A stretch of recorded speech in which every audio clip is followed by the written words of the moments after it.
하나님 살아계십니다. 살아계신 그 하나님의 은혜와 평강과 축복이 저와 여러분들과 또 영상으로 예배하는 모든 분들에게 함께하게 되기를 주의 이름으로 축복합니다. 파스칼이라고 하는 사람이 쓴 그 팡세라고 하는 책에 보면 이런 이야기가 있습니다. 사람은 천사도 짐승도 아니다. 또 불행한 것은 사람이 천사와 같기를 원하지만 짐승처럼 사는 것이 인간이다. 동의되시나요? 예. 생각으로는 천사 같기를 원하는데 실제 생활은 짐승처럼 살아가는 것. 여기에 인간의 모순이 있다라고 기록하고 있습니다. 속았다라는 표현 우리 자주 씁니다.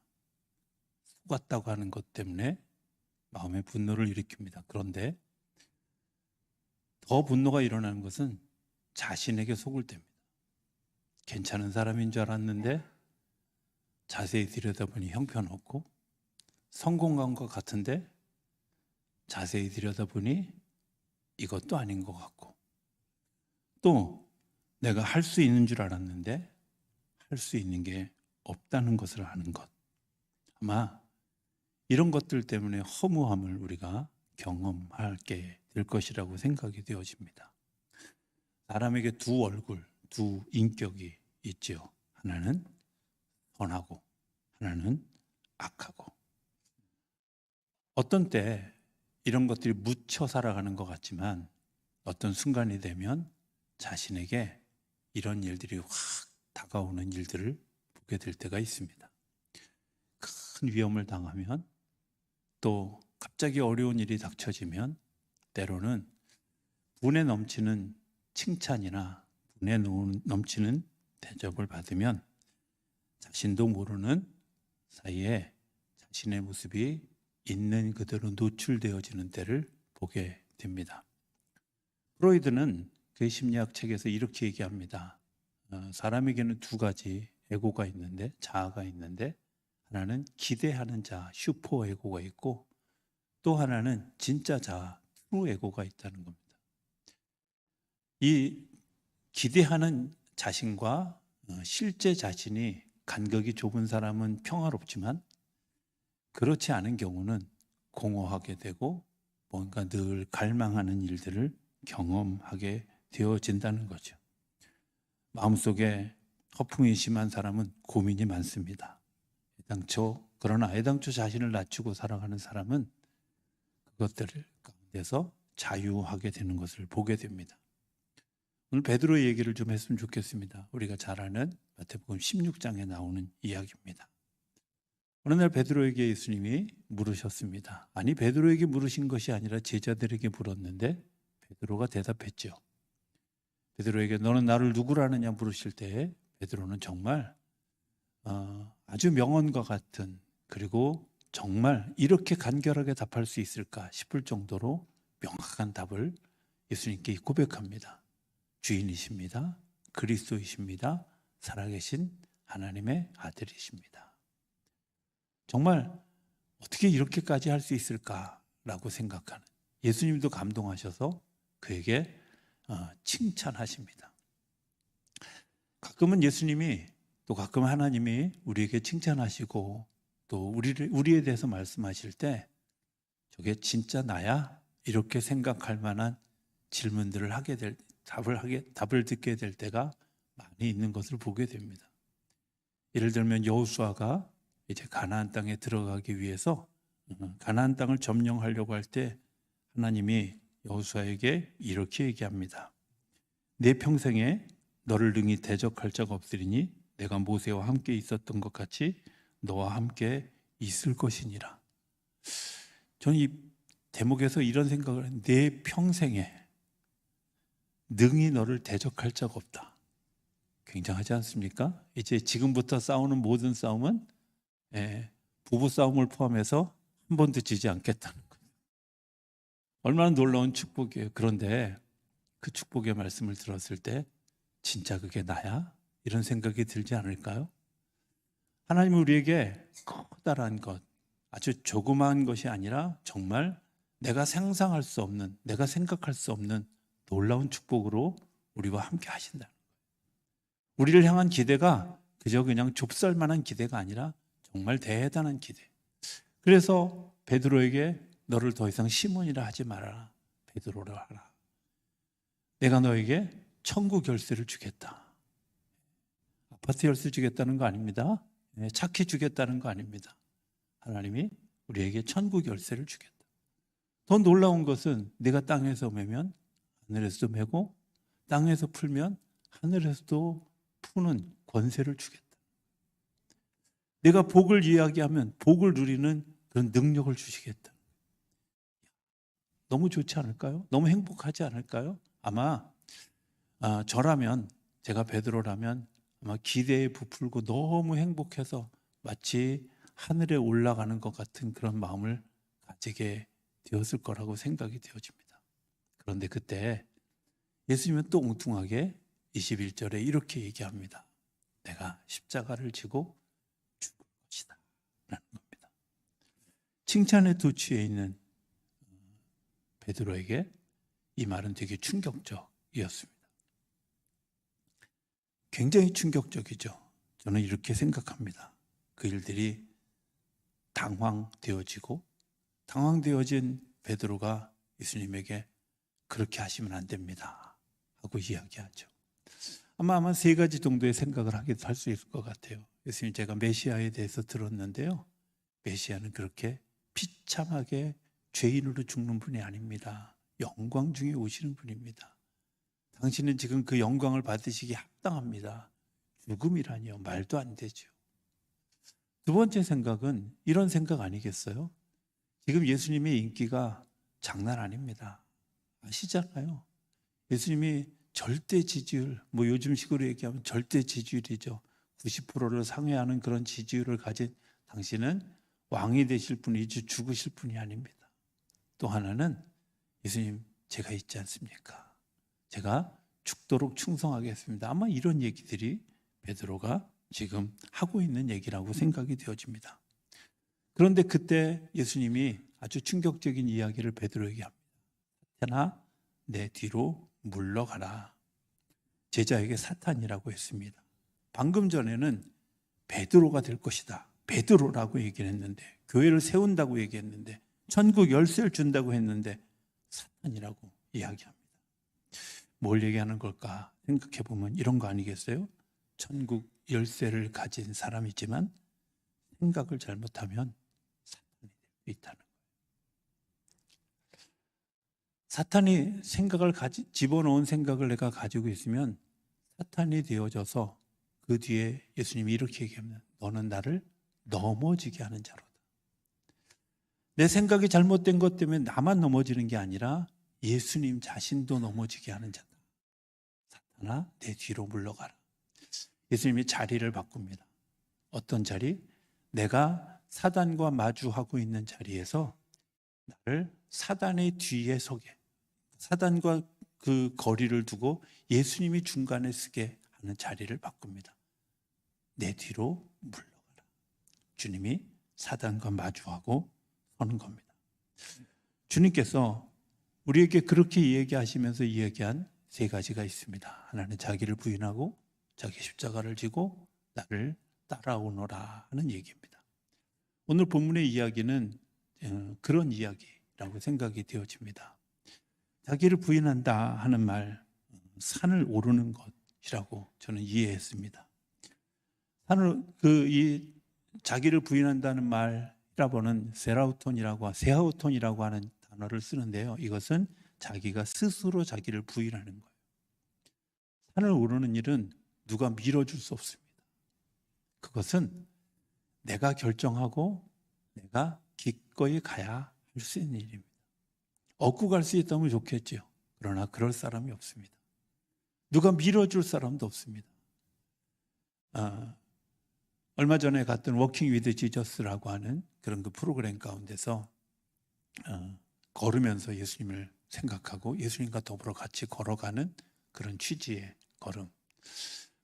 오전에 7.1km, 오후에 8. 몇 km 이렇게 걷는다고 할 때 그건 걸을 수 있어. 이렇게 생각했습니다. 왜? 뭐 전에도 그런 강화 땅을 신학생들과 더불어 걸었던 경험도 있고 또 제주도 땅도 같이 걸었던 경험이 있어서 그 정도겠지라고 생각했습니다. 그냥 평지를 걷는 정도라고 생각해요. 평지 7.1km야 멀리든지 걷지 않겠어요? 한 1km쯤 갔는데 갑자기 산으로 올라가는 거예요. 이건 뭐야? 그런데 산에 오르면서 제 마음속에 오늘 이 말씀이 딱 떠올랐어요.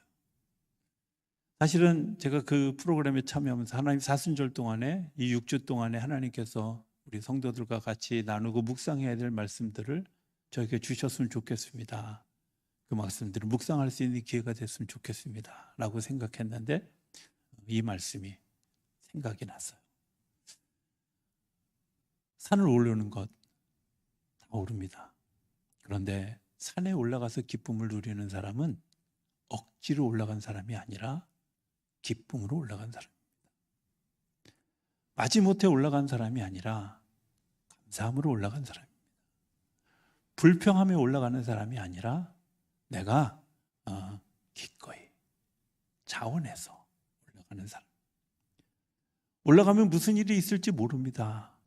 이 산에 올라가면 내가 너에게 많은 것을 줄 거야 이렇게 약속하지 않으셨습니다. 그냥 무작정 산에 오르셨습니다.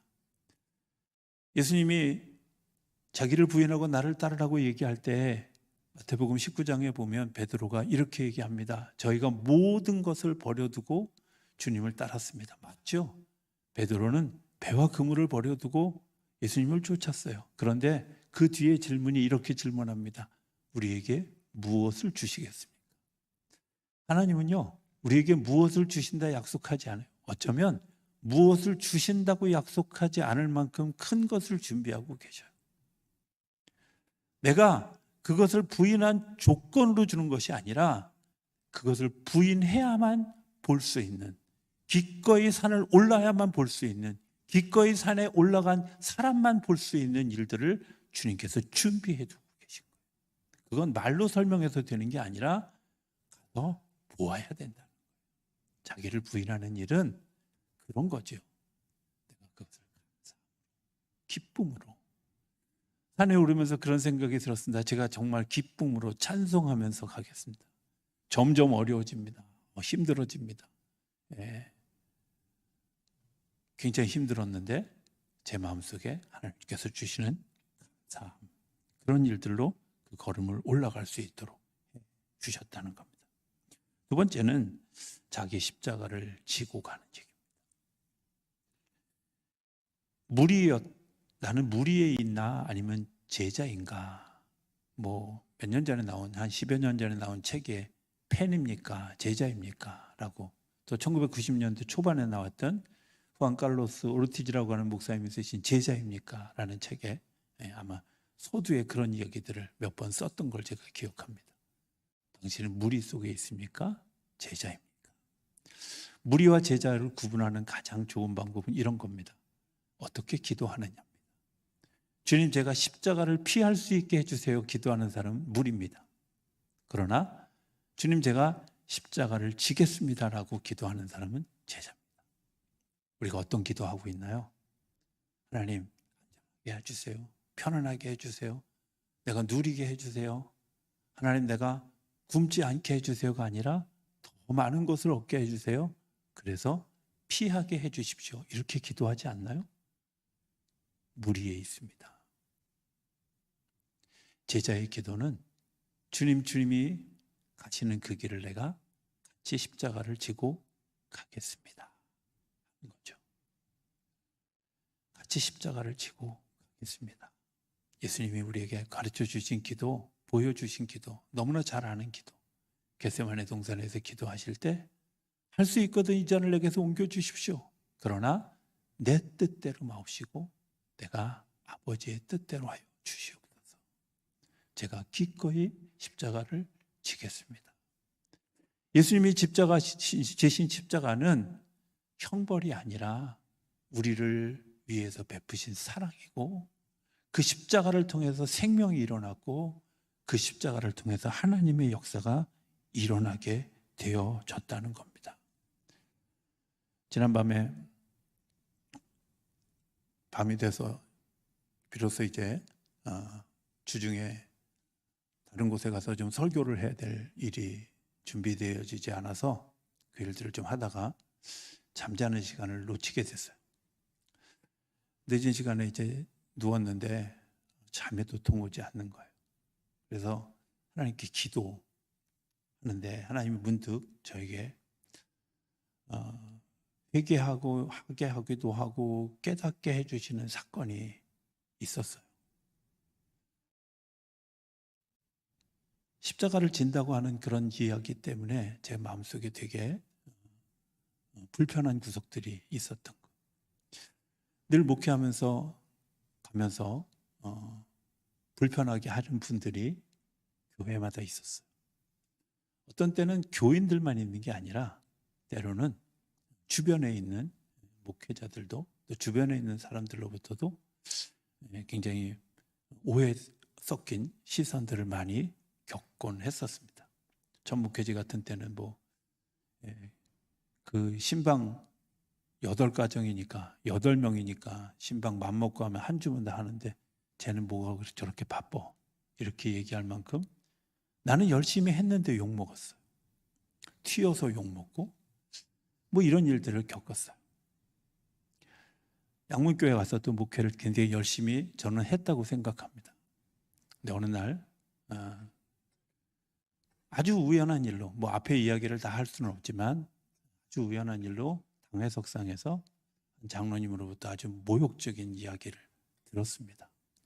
어젯밤에 그걸 이제 하나님이 다시 생각하게 하신 겁니다. 좀 양해를 합니다. 그 얘기가 설로 그렇게 썩 강대상에서 하기 좋은 얘기는 아니지만 제가 돌이킨 얘기니까 그냥 하면 좋겠습니다. 장로님이 시무장로님들 몇 분이 우리 목사님이 너무 힘들여서 고통스럽게 하니까 신방을 봄에는 가정신방 또 가을에는 속신방으로 할 수 있도록 양해를 좀 해주셨으면 좋겠습니다 라고 시무장로님들이 요청을 했어요. 근데 그분이 원로장로님이셨는데 딱 나오셔서 제가 일기장에 써놨기 때문에 제가 그냥 다 있는 그대로 목사는 젊었을 때 부려먹어야지 늙으면 말을 안 들어 처먹어. 충격받았어요. 충격받아서 잠을 잘 수가 없어요. 어젯밤에는 그 말씀을 다시 떠올리면서 이렇게 말씀해 주시는 거예요. 너 혹시 그 장로님 때문에 지금 너의 너됨이 있지 않니? 라고 부르셨어요.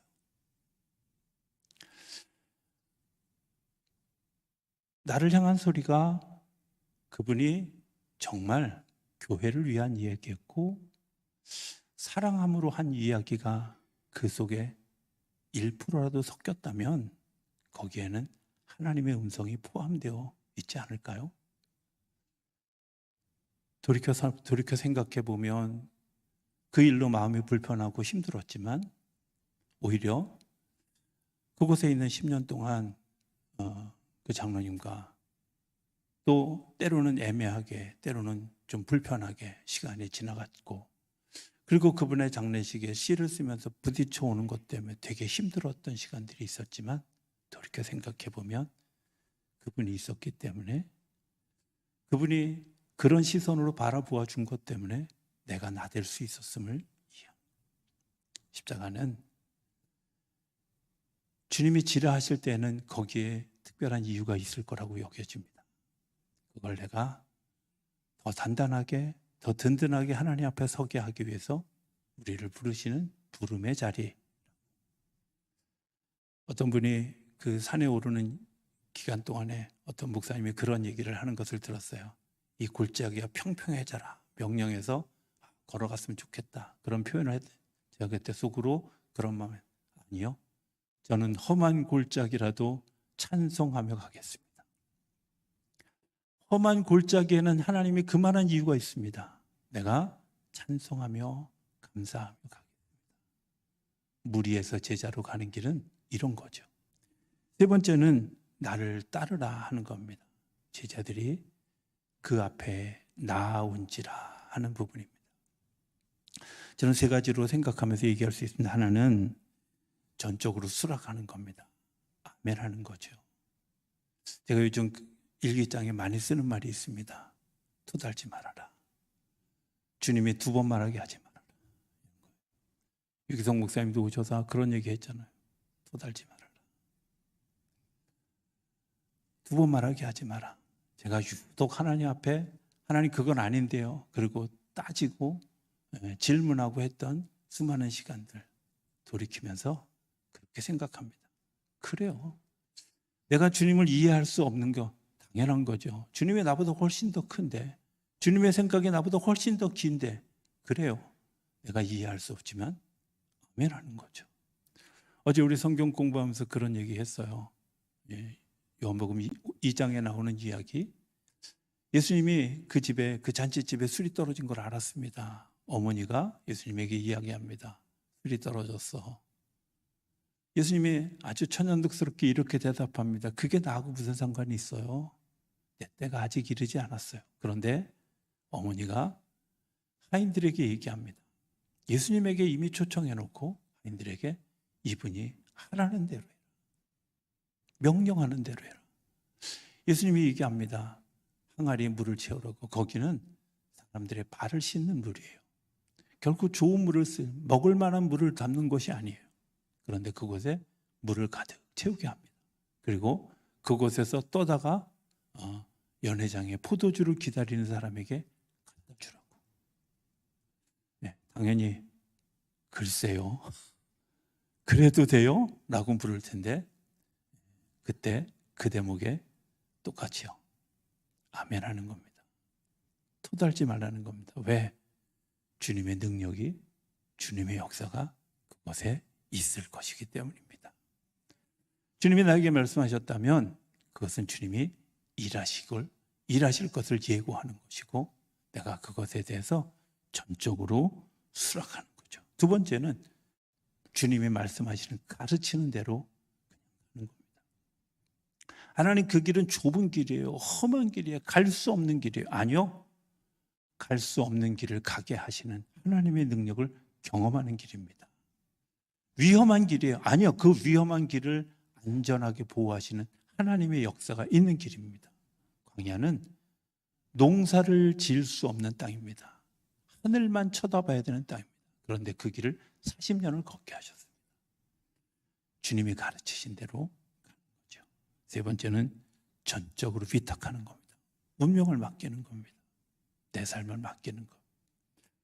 제가 꼭 한번 해보고 싶었는데 여건이 맞지 않아서 해보지 못한, 저 혼자 셀프로 했던 적이 있었습니다. 어느 날 이런 적이 있었어요. 천주교회 사제들, 신부들이 서품 받을 때 하는 행사예요. 나는 죽었습니다. 그리고 십자가 모양을 하고 땅바닥에 엎드려집니다. 저 되게 굉장히 감동을 받았어요. 나는 죽었습니다. 이제 주님이 나를 일으켜 세워주십시오. 제가 너무 감동받아서 혼자 강대상 앞에 누워 엎드려가지고 주님 나를 좀 일으켜 주세요 하고 기대하면서 기도했던 그런 시간들, 전적으로 주님께 위탁하는 거죠. 이제 내 삶은 내 게 아닙니다. 주님 겁니다. 근데요, 돌이켜 생각해 보면 예전에는, 요즘은 뭐 수련목 제도가 있고 수련목 목회자들에게 최저생계비를 지급하지 않으면 이제 파송을 할 수 없기 때문에 그런 일들이 잘 없습니다만은, 저희 때는 단독 목회를 하지 않으면 목사 안수를 받을 길이 거의 없었어요.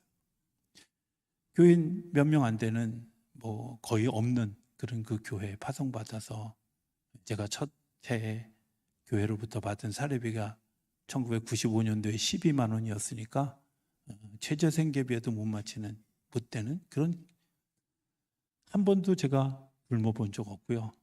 굶지 않았다는 증거는 제 배를 보시면 압니다. 그렇죠? 굶어본 적 없어요. 하나님이 나를 초라하게 옷 입혀본 적 없어요. 초라할 것 같으면 하나님이 사람들을 통해서 옷을 주시고, 뭐 생긴 게 원판이 이런 건 어쩔 수 없지만 하나님이 세워주시고 역사해 주시고 이끌어 주셨어요. 뭐 했기 때문에? 온전히 바뀌었기 때문에. 주님을 따른다는 건 이런 겁니다. 수락하고 수용하고 위탁하는 거죠. 저는 이 사순절을 지나면서 우리 모든 성도님들이 무리에 머물러 있다가 제자가 되는 일들이 일어나게 되기를 기대합니다. 그리고 제자들이 누리는 그 복을 같이 경험하는 우리 성도님들 모두가 될 수 있게 되기를 주님의 이름으로 축복합니다.